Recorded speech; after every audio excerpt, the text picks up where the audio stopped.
ప్రసాద్ బెహ్రా గారు మనతో ఉన్నారు. ఏమనుతున్నావేంటి? హల్వా. మరి బీరకాయలు బెండకాయలు ఎందుకు కోయించావు? వెజిటబుల్ హల్వా. వెజిటబుల్ హల్వా.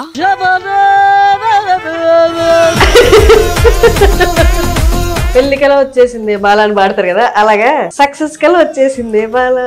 లేదు, ఇంకా స్టార్టింగ్ స్టేజ్ లో ఉన్నాం బాలా. మీ వయసు పాస్ పాస్.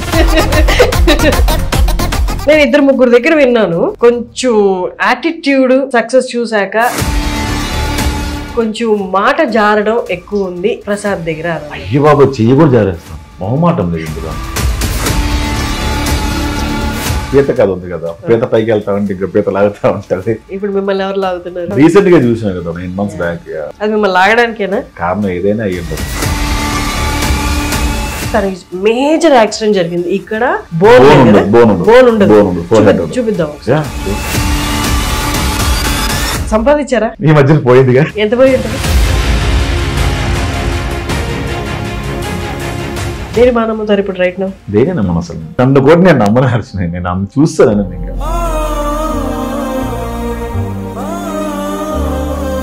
నీ బయట నీతో ఉన్న వాళ్ళందరూ నీ వాళ్ళు కదా.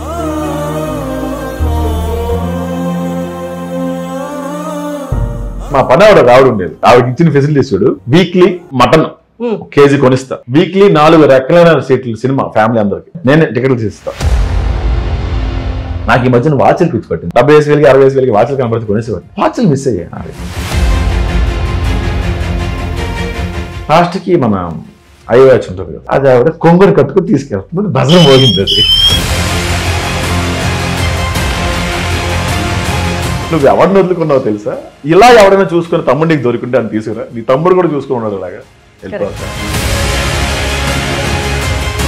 నాకు ఎవరో నిన్న ఒక ఆవిడ దసరా రోజు సాయంత్రం పులిహార పట్టుకొచ్చి, బాబు పులిహార థ్యాంక్స్ అమ్మని పెట్టేసా. మచ్చటి రోజు వచ్చి కప్పు బాబు అన్నాడు. పులిహార అలా పడేసి అందులో ఏముందో అంత నమ్మడం మనసు.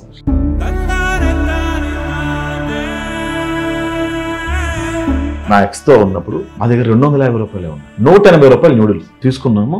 ఇలా తినబోతున్నాం, బాబు ఆకలిన ఫ్లవర్ వచ్చారు. నేను తన నోటి దగ్గర కూడా లాగేసి ఇచ్చాను. వాడు అలా చూసి తిరిగి ఇచ్చారు కదా, నచ్చకపోతే వాడు డస్ట్బిన్ లో పడేసి డబ్బులు ఇవ్వయ్యా 500 మాకు.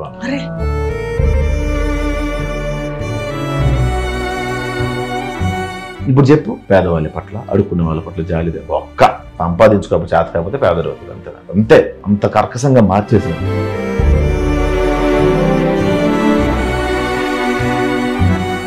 మీ అందరికీ సుపరిచితులు. ఈయన రైటింగ్స్ చూసినా, ఈయన వీడియోస్ చూసినా నవ్వు ఆపుకోలేము అనమాట. ఆయన మాట్లాడిన తర్వాత మాట్లాడాల్సిన అవసరం లేదు, మాట్లాడకముందే నవ్వేస్తాము. ప్రసాద్ బెహ్రా గారు మనతో ఉన్నారు. పెళ్లి కల వచ్చేసింది బాలా అని పాడతారు కదా, అలాగా సక్సెస్ కల వచ్చేసింది బాలా. లేదు, ఇంకా స్టార్టింగ్ స్టేజ్ లో ఉన్నాం బాలా. అంటే ఆర్టిస్ట్ కి బాగా సినిమాలు ఉండి బిజీగా ఉంటే ఫేస్ లో ఒకలాంటి కళ ఉంటుంది. ఆ మబ్బు అంతా పోయి జీవం ఉంటది అనమాట. అది కనిపిస్తుంది ఉంటుంది, కానీ ఎంత నిద్ర కూడా ఉండదు అప్పుడప్పుడు. చూస్తున్నా కానీ అక్కడ ఎంత పౌడర్ రాసుకున్నా కవర్ అవ్వట్లేదు. అది ఒక క్లీషే సామెత ఉంటుంది కదా, ఫిలిం ఇండస్ట్రీ వాళ్ళకి వర్తించేది. ఆర్టిస్ట్ కి టైం వస్తే టైం ఉండదు. నిజమే, అది ఫార్చునేటే కదా. నిజమే, నిద్రపోవడానికి టైం ఉండదు, తినడానికి టైం ఉండదు. ఆ సెట్ ఈ సెట్ పరిగెట్టారు. ఎన్ని సినిమాలు చేస్తున్నారు రైట్ నౌ? ఇప్పుడు చేతిలో 7 సినిమాలు ఉన్నాయి. 7 సినిమాలు అవుతున్నాయి. రిలీజ్ కు 4 ఉన్నాయి. రిలీజ్ కి 4. పర్ఫెక్ట్. మిత్రమండలి అక్టోబర్ 16. పాపం ప్రతాప్ అని ఒకటి ఉంది, రోమియో జూలియట్ ఒకటి ఉంది. అట్లా ఉన్నాయి. మనకు తెలిసిన వాళ్ళు స్టార్టింగ్ నుండి అంటే కష్టపడుతూ వస్తూ చిన్న చిన్నవి చేసుకుంటూ కొంత సక్సెస్ వచ్చి ఒక స్టేజ్ లో, ఆ తర్వాత నెక్స్ట్ స్టెప్ కి వెళ్ళినప్పుడు భలే ఆనందం వస్తుంది. నువ్వు ఎలా ఫీల్ అవుతున్నావు? నాకు ఆనందంగా ఉంది. నేను మావిడాకులు పెళ్లివారం అంటే చేసినప్పుడు ఫస్ట్ ఇంటర్వ్యూ నువ్వు తీసుకున్నాను. అండ్ నాకు సెంటిమెంట్ అది. కమిటీ కుర్రాళ్ళకి కూడా అట్లా చెప్పేసి మళ్ళీ పర్టికులర్ గా నేను కమిటీ కుర్రాళ్ళకి కూడా హాస్టల్ పిలిపించండి, నేనే ఫోన్ చేసి మరీ పిలిపించాను. ఎంత పెద్ద హిట్ అని తెలిసి నీకు ఒక్కొక్క బచ్చలు మళ్ళీ టైంలో అవ్వలేదు నాకు. మళ్ళీ ఇప్పుడు ఇంటర్వ్యూ జర్నీ పేరు వచ్చిన తర్వాత నీతోనే మొదలైంది కాబట్టి అందుకని నన్ను ఇంటర్వ్యూలు చేస్తూ ఉండిపోవాలని మాత్రం అలా కాదు, నాకు అది లక్ అనిపించింది అంతే. అని నేను చెప్పా కదా, ఆ స్ట్రగుల్ తెలుసు, ఆ పాత్ తెలుసు ఎలా ఉంటుందో. అంత ఈజీ కాదు అక్కడ దాకా వెళ్ళడం అనేది. ఇంత కాంపిటీషన్, అందరు సినిమాలు అంటే పెద్ద కాంపిటీషన్ ఉండదు అన్నట్లు అనుకుంటారు. ఒక లక్షల మంది కోట్ల మంది ఆ ఫేస్ని యాక్సెప్ట్ చేయాలి, ఆ రైటింగ్స్ని యాక్సెప్ట్ చేయాలంటే చాలా కష్టం. యాక్సెప్ట్ చేసిన పీత మైండ్ సెట్లు మనది. మనకి పీత కథ ఉంది కదా, పీత పైకి వెళ్తా ఉంటే ఇంకో పీత లాగుతూ ఉంటది. ఇప్పుడు మిమ్మల్ని ఎవరు లాగుతున్నారు? నీకు తెలియదు. పేర్లు చెప్పొద్దులే, సిచ్యువేషన్స్ చెప్పండి. రీసెంట్ గా చూసిన కదా 9 months బ్యాక్, ఇలా సిచ్యువేషన్ చాలా జరుగుతూ ఉన్నాయి. అది మిమ్మల్ని లాగడానికేనా? కారణం ఏదైనా అయ్యి ఉండొచ్చు. Since you brought the topic, దాంతో మొదలు పెడదాం. చెప్పండి. అంటే ఇప్పుడు మనం సినిమాల గురించి మాట్లాడుకొని వెళ్ళిపోతే ఆడియన్స్ అందరూ మీరు మాట్లాడుకొని మీరు ప్రమోషన్ చేసుకొని వెళ్ళిపోతారా? మాకున్న అడగరా? అంటే ఆ పుస్తకం ఇంకా క్లోజ్ అవ్వాలి. క్లోజ్ అయిపోయిన తర్వాత ఫస్ట్ బయర్ నువ్వే, నీకే చెప్తా వచ్చి. ఓకే, అసలు దాని గురించి ఏమీ మాట్లాడకూడదా? లేదు, అర్థం కాదు. అది అప్పుడే అర్థం కాదు. చెప్పా కదా ఇంకా రాస్తున్న పుస్తకం అని. ఒక చిన్న, మేము మాట్లాడుకున్నది చాలా మందికి అర్థమై ఉంటుంది. ఒక చిన్న డిస్టర్బెన్స్ జరిగింది మధ్యలో, ప్రసాద్ గారి మీద చిన్న కంప్లైంట్ రావడం జరిగింది. దాని గురించి అదంతా ఇంకా కేసు అది కంప్లీట్ అవ్వలేదు కాబట్టి విల్ టాక్ అగైన్ లేటర్. అంతే కదా? అంతే. డన్. Back to cinemas. నేను మిత్రమండలి ట్రైలర్లో ఒక వర్డ్ విన్నా అనమాట. అది నేను చాలాసార్లు విన్నాను, ప్రతి యాక్టర్ వినే ఉంటారు. ఆ వర్డ్ ఎంత ఇంపాక్ట్ఫుల్ అంటే, సినిమా ఇండస్ట్రీలో చిరంజీవి గారి కన్నా కూడా మీదే ఇంపార్టెంట్ రోల్ అండి. ఇఫ్ అది చిరంజీవి గారి సినిమా అయినా ఒక ఇంపార్టెంట్ రోల్ ఉందండి, అసలు మొత్తం మీదే అండి అంటారు. ఇంపార్టెంట్ క్యారెక్టర్ సత్య గారిది. ఎవర్రా నువ్వు అంటే చెప్పే కదా ఇంపార్టెంట్ క్యారెక్టర్. చెప్పండి, మనం కూడా ఇంపార్టెంట్ క్యారెక్టర్ దగ్గర నుంచి స్టార్ట్ చేసి ఉంటాం కెరీర్. మీది ఎంత ఇంపార్టెంట్ ఇక్కడ? నలుగురిలో ఈక్వల్ గా ఉండే క్యారెక్టర్. నేను ఎక్స్పెక్ట్ చేయలేదు, ఏదో చిన్న క్యారెక్టర్ ఇస్తారేమో అనుకున్నా. ఆఫ్టర్ కమిటీ గుర్రాలు, అప్పటికి కమిటీ గుర్రాలు రిలీజ్ అవ్వాలి, నేను ప్రూవ్ అవ్వలేదు స్క్రీన్ మీద. అయినా సరే విజయ్ పిలిచి చాలా పెద్ద క్యారెక్టర్ ఇచ్చాడు. అంత క్యారెక్టర్ ఎక్స్పెక్ట్ చేయలేదు. చాలా సీనియర్ ఆర్టిస్టులు చేయాల్సిన క్యారెక్టర్.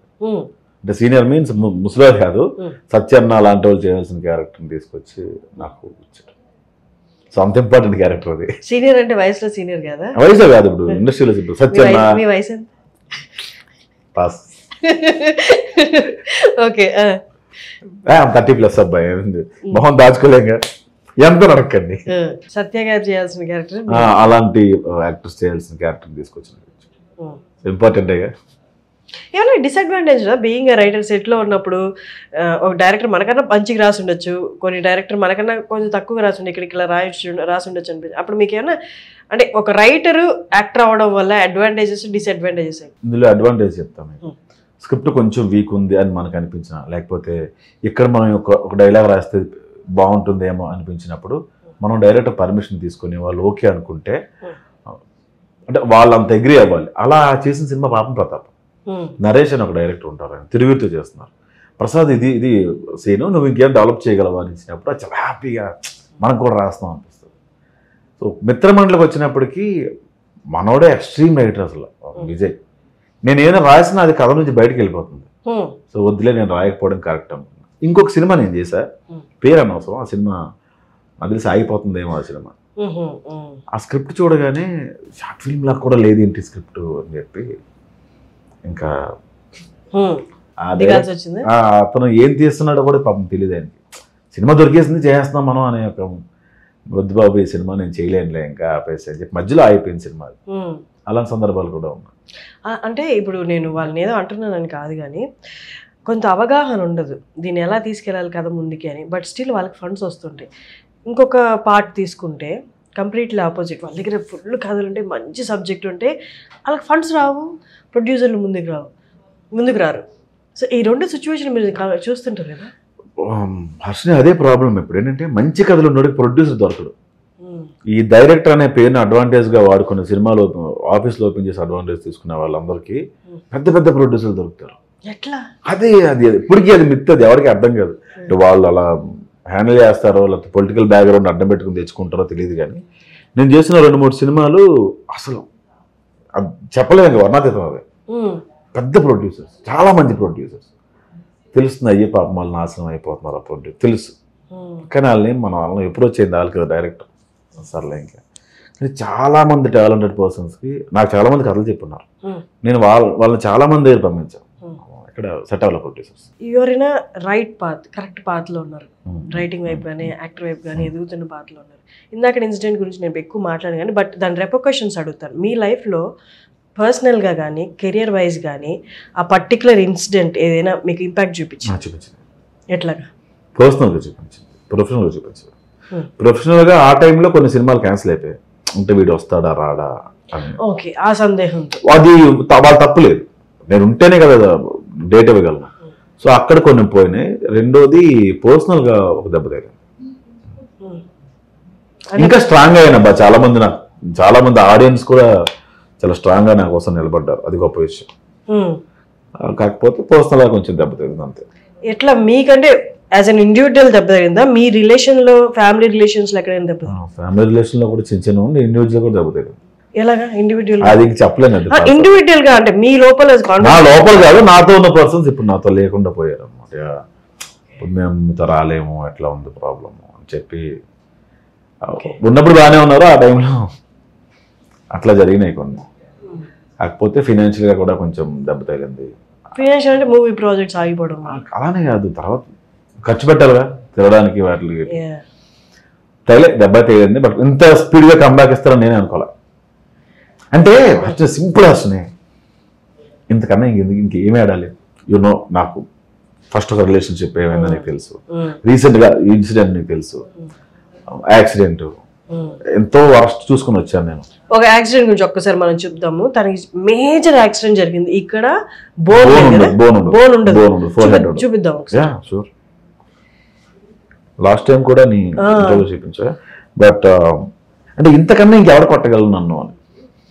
కొట్టారు ఇంకేం కొడతారు, కొట్టడానికి బాధపడడానికి ఏముందిలే అని చెప్పి కంబ్యాక్ ఇవ్వడానికి అదే నాకు స్ట్రాంగ్ చేసిందేమో అనుకుంటున్నాను నేను. మళ్ళీ వీడియోస్, మళ్ళీ మూవీస్ చేసుకోవడానికి అదే యూజ్ అయిందేమో.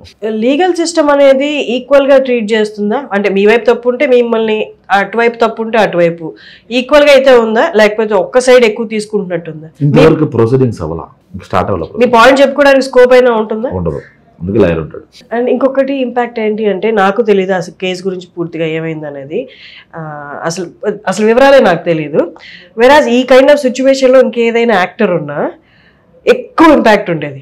బట్ ప్రసాద్ బెహ్రాకి, కన్సిడరింగ్ యువర్ టాలెంట్, మీ ప్రెజెన్స్, మీ మాట తీరు, నాకు సినిమాలో ఇదంతా తెలియదు, మీరు చేసిన సిరీస్లో కానీ వీటన్నిటిలో కానీ the way you present your self, జనాలు ఒక చెవు అయితే మీ వైపు పెట్టడానికి రెడీగా ఉన్నా. నేను కూడా దేనికి ఎక్స్ప్లెనేషన్ ఇవ్వాలనుకోవట్లేదు అసలు. అంటే నేను అలా జరిగింది అలా జరిగింది అని నేను చెప్పదలుచుకోలేదు. అందుకే చాలా ఇంటర్వ్యూలో ఈ టాపిక్ వచ్చినా కూడా just want to skip it అంతే. వద్దు, ఇంకా చెప్పాను కదా క్లోజ్ అవ్వని పుస్తకం అది. హౌ స్ట్రాంగ్ అంటే ఇప్పుడు నేను స్ట్రాంగ్ అయ్యానన్నారు కదా, హౌ స్ట్రాంగ్? మనిషిని ఎంతో అంతో బావి నుంచి బయటికి లాగేది వర్క్ ఒకటే. నువ్వు పనిలో ఉంటే గుర్తొస్తుంటది. నా అర్థం ఏంటంటే ఒక డైలాగ్ ఉంది, ఏంటది, చేతకానుడు ఆల్టర్నేట్ చూసుకుంటాడు, తెలివైనోడు తెగిస్తాడు అంటే రెడ్డి గారు అంటారు, ఇతను కంటెంట్ వాడుకుంటాడు. దరిద్రాలు కూడా కంటెంట్ లో పెట్టి రాసేసి చేస్తా. మొత్తం అన్ని బయోపిక్ లేదు, పిల్లవారు అంటే నాటకాలు, కళ్యాణం కంపెనీ, వివాహ భోజనం, ఆల్ ఓవర్ బయోపిక్స్ నావనే కదా. చూడండి మళ్ళీ ఇంకొకసారి చూడండి, అందరి నావనే కాదు, అందరు అన్ని బయోపిక్లే. ఏది నేను సొంతగా రాసిన స్టోరీస్ కాదు. నీదో కొంచెం తెలుసుంటే నాది కొంచెం కలిపేసి రాసేసి అట్లా. బ్రహ్మానందం గారితో యాక్టింగ్ అంటే ఈ జనరేషన్ లో కొంతమంది యాక్టర్స్ కి ఒక భయం కూడా ఉంది, ఆయనతో వర్క్ చేసే ఛాన్స్ వస్తే చాలని. అసలు వస్తుందో రాదో, నేను యాక్టర్ అయ్యి ఎస్టాబ్లిష్ అయ్యే లోపు ఆయన యాక్టింగ్ చేస్తూ ఉంటారో మానేస్తారో అని. ఆయనతో ఒక్క సీన్ చేసినా చాలు అనమాట. మీరు ఏకంగా సినిమా చేస్తామా, సినిమాలో ఎక్కువ ఉండరు ఆయన. ఆయనతో నాకు కాంబినేషన్ లేదు. ఆయన ఉన్నప్పుడు నేను వేరే ఫ్రేమ్ లో ఉంటా. అవునా? మరి డయాస్ మీద మీవే చేసుకొని నాకు రెండు హ్యాపీ థింగ్స్ ఏంటంటే, సైమా అవార్డ్ నామినేషన్స్ లో నా పేరు వచ్చింది. నాకన్నా ముందు పేరు బ్రహ్మానందం గారు. ఆయనతో పోటీ పడుతున్నారు, అది అప్పుడు చాలా అవార్డు. అదే అవార్డు. రెండోది స్టేజ్ మీద మాట్లాడుతున్నప్పుడు ఆయన నా పేరు మర్చిపోయి చెప్పలా. నేను స్టేజ్ మీదే ఉన్నాను కానీ మైండ్ ఆబ్సెంట్ లో ఉంది. నేను ఎక్కడో ఉన్నా, ఆయన మాట్లాడుతుంటే పెద్దవారు కాబట్టి ఎక్స్ప్రెషన్ ఇస్తా ఉన్నా ఆయన వైపు. ఆయన ఏం మాట్లాడుతున్నారో కూడా నా చివరికి రావట్లా, నేను అక్కడే ఉన్నా మైండ్. బన్నీవాస్ గారు వచ్చి పుష్ చేశారు, ప్రసాద్ పేరు మర్చిపోయారండి. ఆయన అక్కడ ఫన్ చేసి నన్ను ఏడిపించారు. ఆయన చాలా మంది ఫోన్లు చేశారు, నాకు చాలా బ్లెస్డ్. అది కింగ్ ఆఫ్ కామెడీ. ఆయన వచ్చి సారీ బెహరా చాలా తెలుసుగా చూసారు, చాలా హ్యాపీ అనిపించింది. మిత్రమండలి గురించి చెప్పండి.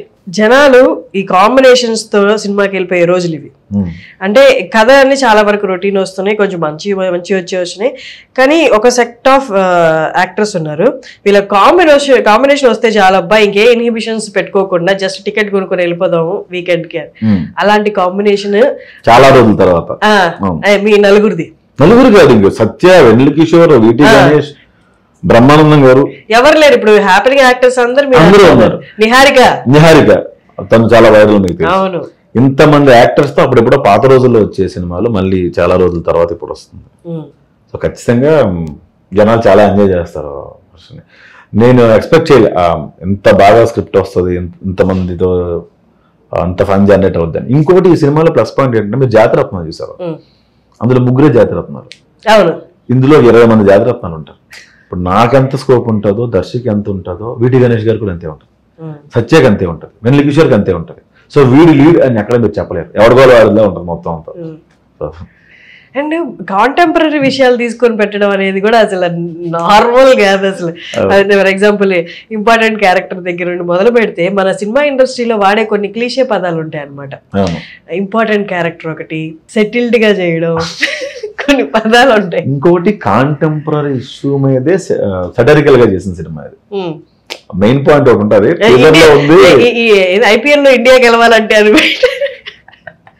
ఐపీఎల్ ఏంటి ఇండియా ఏంట్రా సంబంధం ఉండదు అసలు. కానీ ఆ సినిమాలో అలా ఉండదు, అది మా ప్రొడ్యూసర్ గారు అది రాసి టీజర్ కోసం రాసిన తప్ప సినిమాలో అలా బయటికి వెళ్ళిపోయి వచ్చే వేళ వర్షం ఉండదు. కూర్చున్నంతసేపు నువ్వు కథలోనే ఉంటావు. హర్షన్ చిన్న కథే, పెద్ద కథ ఏం కాదు, కానీ పెద్ద ఇంపాక్ట్ ఖచ్చితంగా చూపిస్తుంది. నైస్. బీయింగ్ ఎ రైటర్, నాకు తెలిసి సినిమాలు చూస్తున్న దగ్గర నుండి, సినిమాలు రాసిన దగ్గర నుండి, సినిమాలు చేస్తున్న టైం ఇప్పటి వరకు ఆడియన్స్ మారడం అనేది కొంత ర్యాపిడ్ గా జరిగిపోతుంది ఈ మధ్య కాలంలో. అంటే వాస్ట్ కంటెంట్ ఉండేసరికి కొంచెం బోరింగ్ అనిపించి తీసి పక్కనే నెక్స్ట్ దానికి వెళ్ళిపోతాను. ఒక రైటర్, అందులో కామెడీ రాసే రైటర్ గా చాలా కష్టం ఈ ఆడియన్స్ ని కోపప్ చేసుకుని. ఎందుకంటే నువ్వు మాట్లాడేది, నువ్వు రాయిపోయేది ఆల్రెడీ వాడు మాట్లాడేసి ఉంటాడు, ఆల్రెడీ వాడు నవ్వుకొని ఉంటాడు. ఈ మారుతున్న ఆడియన్స్ ని కోపప్ చేయడం ఎంత కష్టం చెప్పండి. ఇదంతటి కారణం కరోనా. కరోనాలో అన్ని రకాల లాంగ్వేజ్ సినిమాలు, అన్ని కంటెంట్లు చూస్తారు జనాలు. ఇప్పుడు ఎలా అయిపోయిందంటే హర్షిని, మనం ఏదైనా సీన్ రాసినా మనకు కూడా తెలియదు ఆ సీన్ మనం ఇంకొక సినిమా తీసి రాస్తున్నాం, అది ఎక్కడో వాడు గుర్తుపడడం, అది ఆ సినిమాలో కూడా సేమ్ సీనే ఉంది అని చెప్పి రైటర్ గా చాలాసార్లు చచ్చిపోయిన సందర్భాలు ఉంటాయి చాలా మంది. ఇప్పుడు ఒక పర్సన్ ని మెప్పించడం అంటే జంజీ విషయాలు రాయలేం, పాత వాళ్ళకి అర్థం కాదు, పాత విషయాలు రాయలేం, కొత్త వాళ్ళకి అర్థం కాదు. ఇది బ్యాలెన్సింగ్ చాలా కష్టంగా ఉంది. డెల్యూజనల్ గా కన్ఫ్యూజ్డ్ గా ఉండవు. అసలు ఈ పదాలు ఎవరు కనబడుతున్నారు, జెన్జీ అని పదాలు పెట్టారు, అసలు ఇన్వెంట్ చేసింది ఎవరు అనేది నాకు అర్థం కావట్లేదు. నాకు తెలిసి టెక్స్ట్ చేసి అలా అయిపోయాం, షార్ట్ కట్స్ అలా ఎక్కువ అయిపోయాము అనుకుంటున్నాను నేను. అవి చాలా మందికి అర్థం కావు. ఇప్పుడు మా పేరెంట్స్ ని తీసుకెళ్లి ఆ సినిమా చూపిస్తే వాళ్ళకి అర్థం కాదు. జంజీ కిడ్స్ సినిమా చూపిస్తే, జంజీ వాళ్ళకి మన సినిమాలు చూపిస్తే అర్థం కాదు. భాష కూడా మారిపోయింది, కామెడీలో యూజ్ చేసే పదాలు కూడా మారింది. ఎంతమంది తెలుగు చదవగలుగుతున్నారు ఫస్ట్ చేంజెస్ ఎక్కడ చచ్చిపోయాము.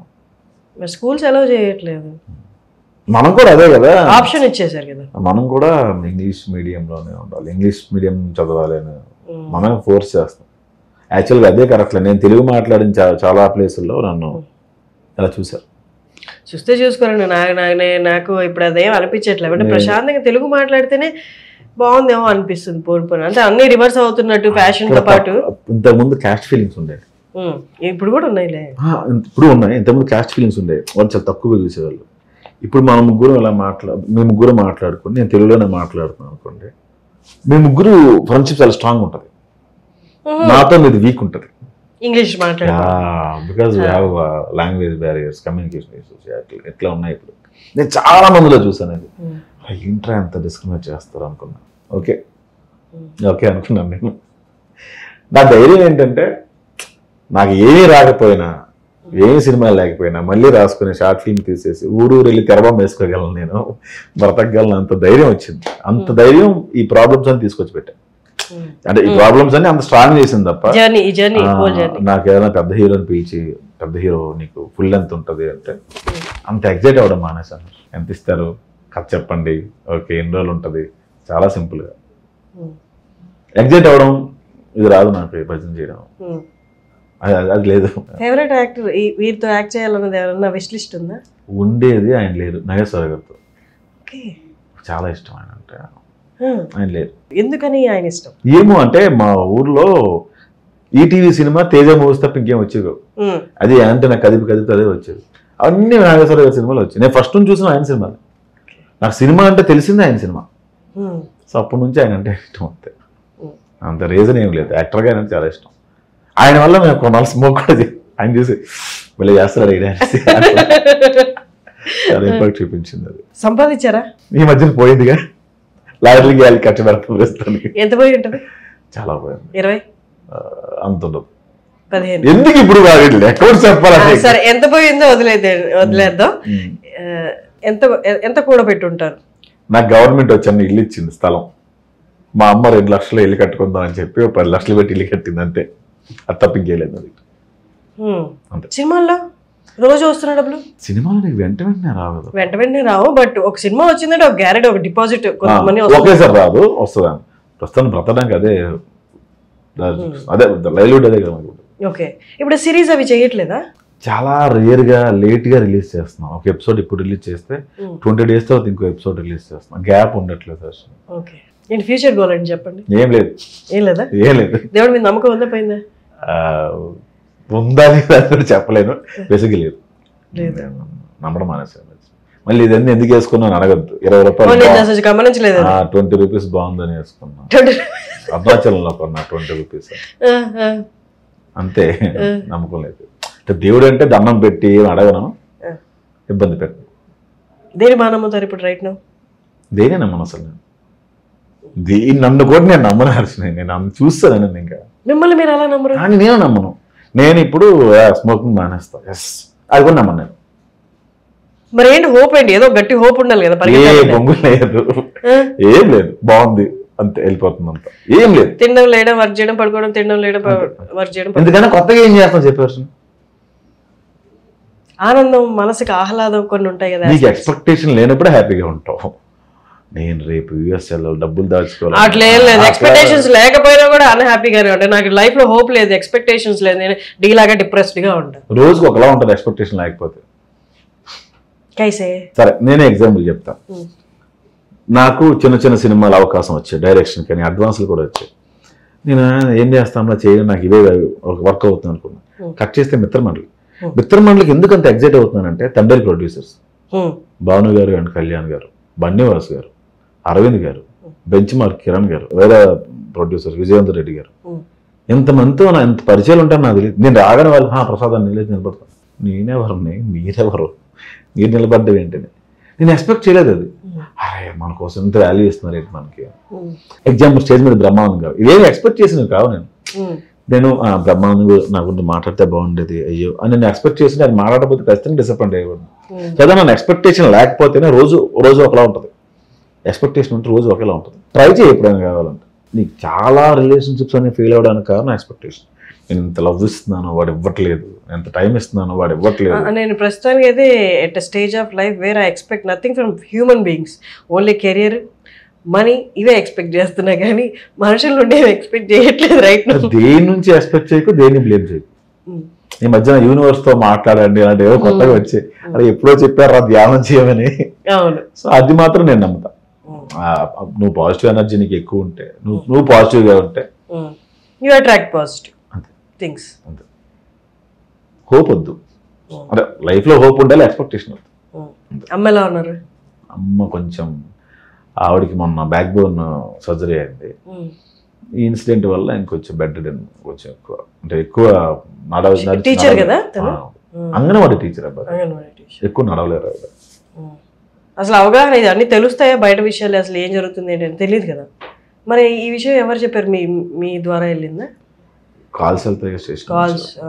Everything is good in your life సినిమాల వైజ్? వర్క్ పరంగా వెరీ మచ్ హ్యాపీ అబ్బా, చాలా హ్యాపీగా ఉండే. నాకే లీడ్ గా చాలా సినిమాలు వస్తున్నాయి. నేను లీడ్ భయ్యా అరే షూర్ అని అడుగుతున్నాను. షూర్ భయ్యా, మీరే భయ్యా. లవ్ స్టోరీలు ఉండవు కదా, ఉండవు భయ్యా, నంబర్ భయ్యా నేను లవ్ చేశానంటే ఎవరిని, అవి తీసేసాను. మంచి కథలు వస్తున్నాయి యాక్చువల్గా. బ్లెస్డ్ అంతే. And thank you Harshini. So చాలా మంచిగా వెళ్తుంది కాబట్టి I don't want to drag this. ఆ టాపిక్ కానీ ఇంకే టాపిక్ అయినా కానీ all the very best for 16 October 16 నువ్వు కూడా సినిమాకి వెళ్ళి చూసి నాకు నేను నీ నుంచి కాల్ ఎక్స్పెక్ట్ చేస్తున్నా. ఖచ్చితంగా ఎలా ఉందో చెప్తావని. I wish you all the best. Thank you. అవి ఎందుకు జరిగాయో తెలియదు కానీ అవి ఇలాంటివి జరగకుండా ఉండాలి. కెరీర్ జరగాలి, స్ట్రాంగ్ జరగాలి, అలాంటి జరగాలి. ఇట్స్ ఎక్స్పీరియన్స్ అంతే. అది పదే పదే జరుగుతుంటే స్ట్రాంగ్ అదే కాదు, ఇంకా డిఫరెంట్ తగలాలి దెబ్బలు అంతే. మనం స్ట్రాంగ్ అవుతాం, నేర్చుకుంటాం. దాన్ని చాలా నేర్చుకున్నాను తెలుసా నేను. ఏం నేర్చుకున్నారు? నీ బయట నీతో ఉన్న వాళ్ళందరూ నీ వాళ్ళు కాదు. స్కెచ్ చేసింది ఎవరు, గేమ్ లాడింది ఎవరు, లోపలికి వెళ్ళి తెలిస్తే నీకు అన్నీ చాలా తెలుస్తాను. బయటకు వచ్చిన తర్వాత నీకు హెల్ప్ చేసేవాడు ఎవడు, వాడు ఎందుకు హెల్ప్ చేస్తున్నాడు, వాడి ఇంటెన్షన్ ఏంటి. హర్ష్ని ఈజ్ మై ఫ్రెండ్ కాబట్టి నేను గివ్ హెల్ప్ మనీ సంథింగ్ అట్లా ఏమి ఉండదు. నువ్వు క్యాపబుల్ కాబట్టి నీకు ఆదుకుంటారు. నిన్నెందుకు ఆదుకుంటారు అబ్బా? రేపు పొద్దున సిరీస్ చేస్తాడు, సినిమా చేస్తాడు, లేకపోతే ఇంకోటో ప్రసాద్ ద్వారా పరిచయం, ఇంకోటి చాలా చాలా ఉంటాయి. నేను గొప్పగా చెప్పాను కానీ నిన్ను ఆదుకునేవాడు కూడా దొంగ. నేను ఇవి చూశాను. దొంగ అంటే ఎక్స్పెక్టేషన్ ఉంది కాబట్టి వాడిని వాడుకుంటున్నాడు అబ్బా అంతే. ఇంతమంది మీకు అగేన్స్ట్ కావాల్సిన అవసరం లేదు. మీరు మర్డర్ చేశారా? లేకపోతే చాలా మంది మోసం చేశారా? ఎవరు నిన్న కాక మొన్న వచ్చి యూట్యూబ్ నీ ఏజ్ ఏంటి, నువ్వేంటి సన్నగా వచ్చి నువ్వు ఒక లవ్ స్టోరీలు పెళ్లివారమండ్లు నువ్వు చేసేసి హిట్ కొట్టిస్తే మేము మెయింటైన్ చేసి మేము జిమ్లకి వెళ్ళి మేము ఎదవరమా మాకు రాదు. ఎవరు నువ్వు వచ్చి సన్నగా నువ్వు ఇండస్ట్రీకి వచ్చి కమిటీ కొరాలు అంటావు, ఇప్పుడు మిత్రమండలు అంటావు, రేపు ఇంకోటి రోమియో జూలియట్. ఎవరు అసలు నువ్వు రాజీపురం అంత తోపు అంత అందగాడివా? ఎవరు నువ్వు? అయితే ప్రాజెక్ట్ ఇది ఉంటుంది, కుళ్ళు ఉంటుంది. ఓకే, ప్రాజెక్ట్ లాపేయచ్చు కదా మరి. ప్రాజెక్ట్ లాపరు. సరే, ఫ్రాంక్ గా ఒకటి అడుగుతా. నేను 2-3 దగ్గర విన్నాను, కొంచెం యాటిట్యూడ్ సక్సెస్ చూసాక కొంచెం మాట జారడం ఎక్కువ ఉంది ప్రసాద్ దగ్గర. అయ్యో బాబు, చెయ్యి కూడా జారేస్తాను. మొహమాటం లేదు ఇందులో, అచ్చే మొహమాటం లేదు. నేను సోఫా కొన్నందుకు సూసైడ్ చేసుకుందాం అనుకున్నా తెలుసా? సోఫా కొన్నందుకు సూసైడ్ చేసుకుందాం అనుకున్నా. ప్రసాద్ గారు సోఫా కొన్నాడా? సోఫా మనకు తెలియదు అని నేను సోఫా కొనుక్కోకూడదా సార్? General doubt. ఇలాంటి చాలా టార్చర్లు చూపించారు నాకు. ఎవడో ఫోన్ చేసి ఎరా మర్చిపోయారా మమ్మల్ని నువ్వు అని ఎవడో తెలియదు నాకు. ఎప్పుడో 10-15 ఏళ్ళ క్రితం రూమ్మేటో లేదా ఫ్రెండ్ ఎవడో మర్చిపోయారా నువ్వు పెద్దగా రమణవరా అని మాట్లాడతారు. ఎవడరా నువ్వు? సరే 15 ఏళ్ళ ముందు ఫ్రెండ్ నువ్వు, ఈ 15 ఏళ్ళు ఏం పీకావు? బాబా నువ్వా? అయ్యో ఎప్పుడు నీ గురించి ఆలోచిస్తుంటాను రాయా అని నేను అంటాను. నేను మళ్ళీ చేస్తాను వేరే మళ్ళీ చేస్తా బాబా కూడా పెడేస్తాను. 15 ఏళ్ళ ముందు ఎవడో ఫోన్ చేస్తాను నీకు, అదే డబ్బుల కోసం ఫోన్ చేస్తాను. నాకు ఇన్స్టాగ్రామ్ వచ్చిన డబ్బులు మెసేజ్ తెలుసా? అన్న బెట్టింగ్లో ఓడిపోయా, నాకు 10,000 ఇవ్వండి, 20,000 ఇవ్వండి. ఎవడో మొన్న కనబడి షర్ట్ ఇలా పట్టుకుని రా ఫోటో నాకు అందరం నువ్వు ఇష్టం అని చెప్పారు అన్నాడు. ఈ షర్ట్ ఇలా చిరిగింది, ఏం చేయాలి? దాచుకుని వెళ్ళాలా? అరవకూడదు. మీడియాలో హర్షిని వాడు ఫాదర్నే రమేష్, హర్షిని ఫాదర్ చిరంజీవి అంటే నీకు ఎలా ఉంటుంది? ఎవడో కూర్చొని దాసరి సంథింగ్ వాడి పేరేదో, వాడు వాళ్ళ ఫాదర్ ఏది వాళ్ళ మదర్ ఏది, నాకు తల్లిదండ్రులు. నువ్వు వెళ్ళి పేపర్ తీసుకొచ్చి this is what is what అని మాట్లాడు. ఓకే, పేర్లు మార్చిస్తే కోపాలు రావు. నువ్వు కొడితే కోపం రాకూడదు, నువ్వు లోపలేస్తే కోపం రాకూడదు, నువ్వు తిడితే కోపం రాకూడదు, కొన్ని సంవత్సరాల తర్వాత నువ్వు ఫోన్ చేస్తే కోపం రాకూడదు, నా డబ్బులు తీసుకొని నువ్వు పారిపోతే నాకు కోపం రాకూడదు, సినిమాలు ఆపిస్తే కోపం రాకూడదు, మమ్మల్ని తక్కువగా చూస్తే మాకు కోపం రాకూడదు. యాటిట్యూడ్, నోరు మాట ఇసిరేస్తాడు, చెయ్యి ఇసిరేస్తాను నేను. అంటే ఒక స్టేజ్ వరకు కంప్రెస్ అయిన తర్వాత అది ఏమవుతుంది? లాస్టే అవుద్ది అబ్బా. డే 1 అఫ్కోర్స్ నన్ను యూట్యూబ్లో ఇంటర్వ్యూ చేసినావు, ఇప్పుడు చేసినావు. ఈ రెండిట్లో నువ్వు వర్కే చూసావు కానీ పర్సనల్ ఏమైనా మారిందా? అదే దరిద్రం, అదే బాధ, అదే పెయిన్. అందుకే అన్నాను ఇందాక, నేను ఇంతకన్నా తొక్కేవాడు ఎవడో లేడు. అందుకే నాకు అంత భయం లేదు. ఇంకంతకన్నా ఎవడేం చేస్తారు, మా అయితే కొట్టాలి ఇంకా అందరు కలిసి. సో అంత ట్రామా చూసిన తర్వాత యాటిట్యూడ్ ఉండదా? యాటిట్యూడ్ అంటే వాళ్ళని పలకరిస్తా ఓకే అది కాదు, వాడి బిహేవియర్ బట్టి నా బిహేవియర్ ఉంటుంది. అన్నా బాగున్నా? బాగున్నా అన్నా. తమ్ముడు బాగున్నా? ఎరా బాగున్నా? బాగున్నాను రా. సరే అర్థం అంటే నువ్వు చెప్తాను, నువ్వు రాయిచ్చే కొత్త పెంకులు తగులుతాయి. సో ఇన్నాళ్ళు మాట్లాడుకుంటున్నాం కదా, నీకు యాటిట్యూడ్ కనిపించిందా? మాట శబ్దం కనిపించిందా? మరి నీకేమైనా డిస్రెస్పెక్ట్గా మాట్లాడాను? రెస్పెక్ట్ లేకుండా ఎప్పుడైనా మాట్లాడామా? డన్. ఒకడు స్ప్రెడ్ చేసే పదాన్ని పట్టుకొని తిప్పేసి నాకైతే బిగ్ బాస్ కాల్ చేశారు రమ్మని. వద్దు భయ్యా, నాలాంటి పస్సు సట్టాడు 2 రోజులు వచ్చేస్తాను మొత్తం అంటేసి నేను వద్దు ఉండలే. నాకు అలాంటి ప్లేస్లో నేను 4 మనుషుల్లో నేను అంటే నాకు ఫేక్ అనిపిస్తాయి. అసలు నాకు అది నాకు ఫేక్ అనిపిస్తుంది. అది ఫేక్ అనిపిస్తే ప్రతిదానికి రియాక్ట్ అవ్వాల్సిన అవసరం లేదు కదా. మనం okay fake, that is fake, this is real. Okay ఇది ఫేక్ కాబట్టి నేను కత్తి తీసుకొని ఖండిత అలగలేదు. ఇప్పుడు నువ్వు హాయ్ ప్రసాద్ అని ఎగ్జిట్ అయ్యానుకో, నేను అంత ఎగ్జిట్ అయ్యాను హాయ్. సో నీకు ఎలా ఉంటుంది? నేను అంత ఎగ్జిట్ అయ్యాను దగ్గరికి వెళ్తే నా ప్రాబ్లం ఎలా ఉంటుందంటే, హాయ్ హర్షిని, గుడ్ మార్నింగ్, తిన్నావా, ఏం చేస్తున్నావు, మెసేజ్ పెట్టాను నాకు, ప్రసాద్ ఏం చేస్తున్నావా, యా ఫైన్ ఓకే అని అంతే రిప్లై ఇస్తాను. చాలా షార్ట్ రిప్లై ఇస్తాను. యాటిట్యూడ్ అంటే ఏం చెప్తాను దానికి? ఇంత మనుషులతో మింగిల్ అవ్వలేని పర్సన్ మీద ఇంత ఎలిగేషన్ ఎలా వచ్చింది? అయ్యారు కాబట్టి వచ్చింది, ఇప్పుడు అవ్వట్లేదు. ఒకప్పుడు అయ్యారు. అయ్యా నేనే రండి కూర్చొని మా పని ఆవిడ ఆవిడ ఉండేది. అది అద్భుతమైన స్టోరీ, అసలు చాలా మంచి స్టోరీ అది. ఆవిడకి అంటే నా డివోర్స్ తర్వాత ఎంత కావాలమ్మా శాలరీ అంటే 3,000 అంది ఆవిడ. లేదమ్మా 6,000 ఇస్తాను నీకు. ఆవిడ అలా చూసింది. ఎందుకు అయ్యాను? ఏం లేదమ్మా, నువ్వు ఇల్లు క్లీన్ చేసేసి కూర్చొని సీరియల్ స్టోరీలు, మీ వీధిలో జరిగిన స్టోరీలు చెప్పా అనేవాడిని. నాకు ఎవరు చాలా లోలే ఫీల్ అయ్యేవాడిని. ఆవిడ చెప్పిన సోదంతా అలా వినేవాడు. అవును అలా చేసింది అది ఆడుకునేవాళ్ళం ఇద్దరు సటారోళ్ళలాగా మాట్లాడుకున్న తర్వాత ఆవిడ వెళ్ళిపోయేది. సో ఇంత ఫెసిలిటేట్ చేస్తున్నవాడు, నాకు ఇంత బాగా మాట్లాడుతుంది నాతో అని చెప్పి అక్క అక్క అని పిలిచేవాడిని. ఆవిడ ఫెసిలిటేషన్, ఆవిడకి ఇచ్చిన ఫెసిలిటీస్ చూడు, వీక్లీ మటన్ కేజీ కొనిస్తా, వీక్లీ 4 రెక్కలైన సీట్లు సినిమా ఫ్యామిలీ అందరికి నేనే టికెట్లు తీస్తా. ఇది వీక్లీ అంటే వీక్లీ ఒక మటన్ కేజీ 4 టికెట్లు ఇంటికి పట్టుకెళ్ళడానికి ఆవిడ పట్టుకెళ్ళిపోతుంది సినిమా నలుగురికి ఫ్యామిలీ అందరికి. ఇలా ప్రతి వారం జరిగేది. మంత్ అయిన తర్వాత నేనే బియ్యం వాళ్ళకి కావాల్సిన సరుకులు అన్ని కూడా వెళ్ళి కార్డ్స్ రాసి ఇచ్చేవన్నీ తీసుకునేది ఆవిడ. ఇది కాకుండా 6,000 రూపాయలు శాలరీ. ఇప్పుడు ఆవిడ ఎంత బాగా చూసుకోవాలి? ఆవిడ పనే లేదు, గిన్నెలతో వీళ్ళతో అంతే. నాకు సొల్లు చెప్పాలి, సొల్లే చెప్పాలి, నిజం చెప్పొద్దు. అలా ఆవిడ తెలుసా అడుగులు ఇచ్చుకుంది అని. అవునా అని మేము అనుకునేవాళ్ళం. అంతే ఆ సొల్లే మాట్లాడుకునేవాళ్ళం. కట్ చేస్తే నాకు ఈ మధ్యన వాచ్లు కూర్చోబెట్టింది. చిన్నప్పటి నుంచి లేదు, నేను మధ్యన పెట్టాను. 70,000 60,000 వాచ్లు కనబడితే కొనేసేవాడిని. నాకు చాలా ఇష్టం వాచ్. వాచ్లు మిస్ అయ్యాయి, నాది వాచ్లు మిస్ అయ్యాయి. 4 వాచ్లు మిస్ అయ్యి ఉంటాయి. లాస్ట్కి మన ఐ వాచ్ ఉంటుంది కదా, యాపిల్ వాచ్, అది ఆవిడ కొంగుని కట్టుకుని తీసుకెళ్తుంది. భజన మోగింది, అది టెక్నాలజీ ప్రాబ్లం. దొరికేసింది ఆవిడ. ఇటు రాక అని చెప్పి తీసేది. ఏంటి అక్క ఇది అంటే, అది తమ్ముడు అది 90,000 అక్క. అది మొన్న 4 వాచ్లు పోయాయి, అన్ని కలిపి 1,50,000 ఉంటాయి అక్క మొత్తం అంటే. అవునా, ఆ మొన్న పాప 400 ఇచ్చాడు తమ్ముడు అన్నది.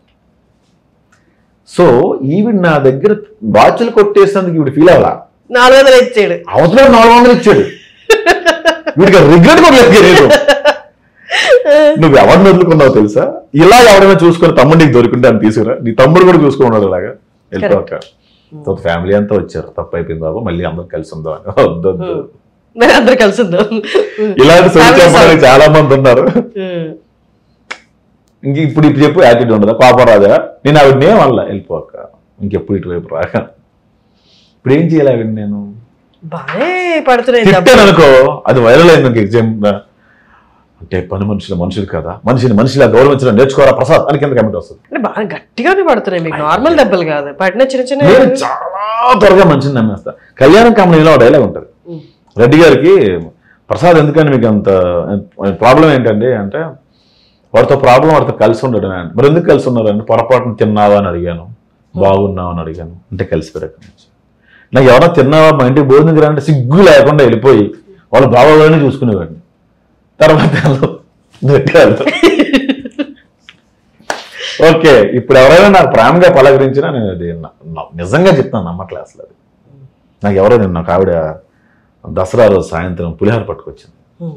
బాబు పులిహోర, థ్యాంక్స్ అమ్మని పెట్టేశా. మచ్చటి రోజు వచ్చి కప్పు బాబు అన్నది, పులిహోర అలా పడేసి ఇస్తాను. అందులో ఏముందో అంత నమ్మడం మన సమస్య. Serious stage. They made me, నన్ను ఇలా తయారు చేశారు. నన్ను తయారు చేశారు, నన్ను ఇలాగ నన్ను తయారు చేశారు. సో అప్పటి నుంచి ఇంకా maybe you need a break. ఇది ట్రై చేశాను. ఎక్కడికి వెళ్ళినా మనశ్శాంతి కోసం అక్కడ కూడా ఉండేది నువ్వే హర్ష, నువ్వు మారాలి, ప్లేస్ కాదు. అప్పుడు అర్థమైంది, ఓకే అందుకే ఎక్స్పెక్టేషన్స్ ఉండకూడదు, పని చేసుకుందాం. డబ్బులు వచ్చాయనుకో, నేను సేవింగ్స్ కూడా చేయట్లేదు, ఏదో ఇన్సూరెన్స్ ఒకటి కట్టుకున్నాను అంతే, మిగతా ఖర్చులుగా ఇష్టం. ఇప్పుడు ఈ నెల అంతా 1,00,000 రూపాయలు 2 లక్షలు వచ్చింది అనుకో, షూ 20,000 షూ, 10,000 షర్ట్ అలా మెయింటైన్ చేసే రేంజ్ కూడా కాదు నాది. ఎందుకు దాచుకోవాలి, ఎవరు పోనీ పోతే ఈ టైంలో ఇప్పుడు నీకు నచ్చింది కొనుక్కోవాలి అంతే. ఎవరిని వచ్చి బాబు డబ్బులు లేవు బాబు అంటే ఓకే లేవా బాయ్ అని చెప్పి వెళ్ళిపోతున్నాను నేను. అది చంపేశారు అందరు నన్ను. అలాగా డబ్బులు ఇచ్చిన వాళ్ళు చాలా మంది ఉన్నారు, వాళ్ళు కూడా అంతే. లాస్ట్ టైం ఎప్పుడో నా ఎక్స్తో ఉన్నప్పుడు మా దగ్గర 250 రూపాయలే ఉన్నాయి, 180 రూపాయలు నూడిల్స్ ఎక్కడ మాదాపూర్ ఫుడ్ కోర్ట్ దగ్గర. అది తీసుకుని తను అడిగింది అని చెప్పి తీసుకున్నాము. ఇలా తినబోతున్నాం బాబు అక్కడే నా ఫ్లవర్ వచ్చారు, నేను తన నోటి దగ్గర కూడా లాగేసి ఇచ్చాను. నేను తను తిరుగుతుంది వద్దు వద్దు అని తన నోటి దగ్గర లాగేసి స్టార్ట్ చేయాలి, ఇచ్చిస్తే వాడు అలా చూసి తిరిగి ఇచ్చారు కదా నచ్చకపోతే వాడు డస్ట్బిన్లో పడేసి డబ్బులు ఇవ్వయ్యా ఇదందుకు మాకు అని. అదే 250 రూపాయలే ఉన్నాయి, నేను 180 పెట్టి కొన్నాను. అదే నూడిల్స్ పెద్దది, ఇది 70 రూపాయలు ఉన్నాయి. ఇప్పుడు రాత్రి ఆకలి ఎలా తిరుగుతుంది నాకు 70 రూపాయలతో, అది కొంచెం ఎక్స్పెన్సివ్ ఏరియా. ఇప్పుడు చెప్పు, పేదవాళ్ళ పట్ల అడుక్కునే వాళ్ళ పట్ల జాలిదే, ఒక్క సంపాదించుకోకపోతే చేత కాకపోతే పేదలు అవుతారు అంతే. నాకు అంతే, అంత కర్కశంగా మార్చేశారు. నాకే ఎదురయ్యేలా తెలియదు నాకు, అది నా డెస్టినీ అలా ఉందేమో, నా కర్మ అలా ఉందేమో నాకేమనేది. మీరు ఎక్కడైనా సిబ్లింగ్స్ ఉన్నారా? చెల్లి ఉంది. చెల్లి married? Married. Job house wife? తన హౌస్ వైఫ్. మా బావగారు లెక్చరర్గా పనిచేస్తారు. వాళ్ళకి నాకు ప్రాబ్లమ్స్ లేవు, దాన్ని ఏమంటారు బాధ్యతలు లేవు. చిన్న చిన్న అప్పులు కానీ అది పెద్ద కష్టపడి తీర్చాల్సిన అప్పులు అయితే కావు. I'm very happy now. ఇంట్లో కూర్చొని ఈ మధ్య షాపులు కూడా జెప్టో అని ఒకటి వచ్చింది, అది ఆర్డర్ పెట్టుకుని ఓకే 200 300 పెట్టుకుందాం, లెట్స్ వేస్ట్ మై మనీ అంతే. చెప్పగా ఇన్సూరెన్స్ ఒకటి కట్టుకున్నా, పోతే వస్తుంది, అవుట్లో బలతే వస్తుంది అంతే, ఇంకేం లేదు. లైఫ్ జర్నీ ఒక్కొక్కడు ఒక్కొక్కలా ఉంటుంది, నాది అలా ఉందేమో. మొత్తం ప్రాసెస్లో నవ్వగలుగుతున్నారు, చాలు చాలు లాక్కెళ్ళిపోద్ది. నలుగురిలో నవ్వినోడికి బతకడం ఈజీ అన్నట్టు. మనకున్న ప్రాబ్లమ్స్ అంతా కామెడీ ఇంకోటి ఉండదు హర్షని. అప్ప అట్లా అలా జరిగిందా, ఇప్పటికి నేను అక్కడ పప్పు బాగా తెలుసా అంటుంటాను నేను. పప్పు అస్సలు బాగా తెలుసు, ఇప్పుడే బాగుంటాను నేను. ఒక్కోసారి ఏమన్నా బాగుంది అక్కడ పప్పే బాగుంది అనుకుంటా. ఒంటరిగా ఉన్నప్పుడు ఏడ్చారా పోనీ? నేను చాలాసార్లు అరిచాను, అంటే అయిపోయి ఇప్పుడు నేను సీరియల్స్ కూడా చూస్తాను ఇప్పుడు తెలుసా, ఊరికే అన్నా. నేను ఎదుర్కొంటున్నా. సో నాకు ఒక వ్యక్తి, ఒక అమ్మాయి చాలా బాగా బుద్ధి చెప్పింది. అమ్మాయి వెళ్ళిపోతాం మాట చెప్పింది, చాలా బాగుంటుంది అన్నమాట. When you are not happy you can't make people happy అంట. సో అంటే నీ చుట్టూ అందరూ హ్యాపీగా ఉండాలంటే నువ్వు ఫస్ట్ హ్యాపీగా ఉండాలి అంటే అది ఇంపాసిబుల్. అది నువ్వు హ్యాపీగా నటించాలి తప్ప ఎప్పుడు హ్యాపీగా లేడు, ఎప్పుడు పర్ఫెక్ట్ కాదు. ఈ విషయం హ్యాపీగా లేడు అంటే ఏంది? 24/7 హ్యాపీనెస్ ఎప్పుడు ఉండడబ్బా. When you're happy you can make people happy అంటే అది ఎట్లా అవుతుంది? నేను పెళ్లివారం అని రాసినప్పుడు నేను చాలా సాడ్లో ఉండే, బట్ అందరూ ఎంజాయ్ చేశారుగా. సో అది చాలా రాంగ్ పర్సెప్షన్. నువ్వు వాళ్ళ మధ్యలో హ్యాపీగా ఉండు, వాళ్ళ దగ్గరికి వెళ్ళి నాకు ఇలా డ్రామా చూపించుకుంటా నువ్వు ఉంటే వాళ్ళు హ్యాపీగానే ఉంటారు. నువ్వు వాళ్ళ దగ్గరికి వెళ్ళి నాకు ఫెయిల్ అయింది ఇలా అంటే వాళ్ళు కూడా వింటా తర్వాత వదిలేస్తారు. సో ఆ విధంగా ఆ పాజిటివ్గా తీసుకోవచ్చు. మేబీ 24/7 హ్యాపీగా లేకపోయినా ఒక స్టేజ్ ఉంటుంది, ప్రశాంతత అనే stage. Maybe she meant that నీలో ప్రశాంతత ఉంటే నీకు అన్ని ప్రశాంతత ఉంటుంది. రోజులు ఎంతసేపు ప్రశాంతత కోసం కూర్చొని ఆలోచిస్తూ వస్తున్నాయి. ఆ ప్రశాంతతలో కూడా మొబైల్లో ఉంటావు, నువ్వు ప్రశాంతంగా ఉండవు. ఎక్కడ ఉంటావు ప్రశాంతంగా? నువ్వే ఆలోచించు. ఉదయం లేచి కూర్చొని 10 నిమిషాలు నేను ప్రశాంతంగా ఉండాలి ఇప్పుడు అని డిసైడ్ అయ్యి కూర్చున్నావు. ఎన్ని సందర్భాలు ఉన్నాయి? ఇప్పుడు రైట్ నో నేను మీతో మాట్లాడుతున్నాను కదా, నేను ఎలా ఉన్నాను? నేను అలజడితో ఉన్నాను, ప్రశాంతంగా ఉన్నాను? ప్రశాంతంగా ఉన్నాను. ఇదే ప్రశాంతత. ప్రశాంతత అంటే కూర్చొని ధ్యానము ప్రశాంతత అంటే మనం చేసే పనిలో కూడా ప్రశాంతంగా చేసుకోవడం. ఎక్స్ట్రీమ్ హ్యాపీనెస్ కదా, ఎక్స్ట్రీమ్ సాడ్ కదా, ఐఎమ్ జస్ట్ న్యూట్రల్. ఇక్కడ ఉందాక అన్నా కదా ఏంటి మీ ప్రాబ్లం అని. ఎక్స్ట్రీమ్ విష్ణు వాడికి తెలుసు కదా, లడ్డుగాడు అంటే మేడలో. వాడు ఎవరికైనా కోపడితే ఎందుకు చేసావు వద్దని చెప్పే కదా అప్పుడే అని అంటాడు. ఎవరితో ఫ్రంట్గా కోపడడం. అది నేను ఏంటి అవుతాను. Toning is very important. నేను అది నేర్చుకుంది వాడి దగ్గర. అదే నేర్చుకుంది అనుకున్నాను కానీ నేర్చుకోలేదు. ఇంకా నేర్చుకోవాలి ఇక్కడ దగ్గర. వాడు చాలా సాఫ్ట్గా మాట్లాడతాడు. వార్నింగ్ కూడా ఏంటి హర్షని ఏ టైం చెప్పాను నీకు రావాలి కదా, ఇలా ఇంకోసారి చేస్తే బాగా చెప్తాను బాయ్ అంటాడు. అదే నేను అనుకో బుర్ర బుద్ధి ఉందా హర్ష నీకు 9 o'clock అన్నావు 9:30 వచ్చా ఏమనుకుంటున్నావు అసలు అంట టైం ఇదే మాట. Toning is very important. అది నువ్వు అరిచ అనిపించింది అనుకో ఇంకా మ్యాజిక్ అయిపోద్ది అక్కడ. ఇమీడియట్ కట్ అయిపోద్ది. అది నేను చేస్తుంది అది అదే. ఇప్పుడు నాకు ఇన్ని ప్రాబ్లమ్స్ రావడానికి కారణం ఎవరో నోరుదోలు అన్నాడు, ఇంకోటి యాక్ట్ కాదు టోనింగ్ అన్నప్పుడు ఇట్లా అని వాడు ఇంకా అంత క్లోజ్గా నా దగ్గర రాలేడు. ఎవరైనా నా గురించి నెగిటివ్గా మాట్లాడితే ఈ ఇది కదా అటు వెళ్ళిపోద్ది, అట్రాక్షన్ అటు వెళ్ళిపోద్ది. అవును నిజమే మొన్న అలా అరిచాడు వాడికి ఉండిపోద్ది చాలా రోజులు. ఇదే నా ప్రాబ్లం. చాలా మంది ఎక్స్ట్రీమ్గా అరుస్తాను నేను. మళ్ళీ వెంటనే 10 నిమిషాలు 5 నిమిషాలు పోయాక అలా అని ఉండకూడదు రా సారీ ఏమనుకోక మంచి డ్రెస్ కొనుక్కుంది కదా ఇది గుర్తుండదు వాడికి. అరిసిందే గుర్తుంటుంది. చాలా వరకు నేను అందరూ దూరం అయిపోవడానికి కారణం అదే తప్ప అంతకు మించి లేదు. మీరు అంటే నాకు భయం వేస్తుంది. చాలా మంది రిలేట్ చేసుకోగలరు. అరుస్తారు తర్వాత రిగ్రెట్ అవుతారు. వాడు మైండ్ లో అది ఉండదు పాపం. ఎవరికి ఉండదు. వాడు ఆ క్షణంకి ఇప్పుడు నేను వర్క్ బాగా రావాలని చెప్పి అరుస్తా, అది ఆ క్షణంకే అది వాడు బాగుపడతాడని. కానీ అలా చెప్పుండకూడదు, తప్పు. వాళ్ళు బాగుపడినా మన టోన్ అని చెప్పాడు. మా అమ్మమ్మ ఒక మాట అనేది అనమాట, పెట్టావు కదా అని చెప్పి 4 దెబ్బలు వేస్తే ఎవరో పడరు.